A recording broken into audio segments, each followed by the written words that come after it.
நண்பர்களே வணக்கம். கடலில் மேற்பரப்பில் ஒரு போட்டு போயிட்டுருக்குன்னு நம்ம வச்சுப்போம். அது எப்படி போகும்? ஒன்று இப்படி போகும், அல்லது இப்படி போகும், இல்லை குறுக்க கிறுக்க கூட போகும். எப்படி போனாலும் அது கடல் மேற்பரப்பில் தான் போக முடியும். அதே போல தான் நமது வாழ்க்கையில் பெரும்பாலான நேரங்களில் நாம் ஒரு மேம்போக்கான வாழ்க்கையை வாழ்ந்து கொண்டிருக்கிறோம்.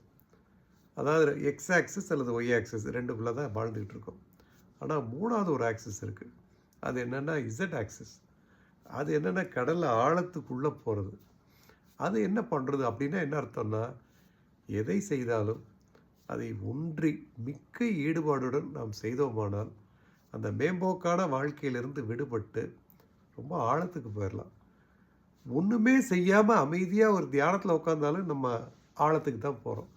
ஆழத்துக்கு போகுதுன்னா நமக்குள்ளேயே நம்ம ஆழமாக சென்று விட்டால் அங்கே எப்பொழுதும் ஒரு அமைதி, மகிழ்ச்சி, மலர்ச்சி எல்லாமே காத்து கிடக்கு. ஆனால் பெரும்பாலான மக்கள் எக்ஸ்ஒயிலேயே வாழ்க்கையை தொலைச்சிட்றாங்களே தவிர அந்த இசட் ஆக்சிஸுக்கு போகிறதே இல்லைங்கிறது தான் சோகம். நம்ம அந்த இசட் ஆக்சிஸையும் போவோம், வாழ்வோம், மகிழ்ச்சியாக இருப்போம். அங்கேயே எப்போவும் இருக்க முடியாது, மேலே வந்து தான் ஆகணும். ஆனால் அப்பப்போயாவது உள்ளே போய் ஆனந்தத்தை அனுபவிப்போம். நன்றி.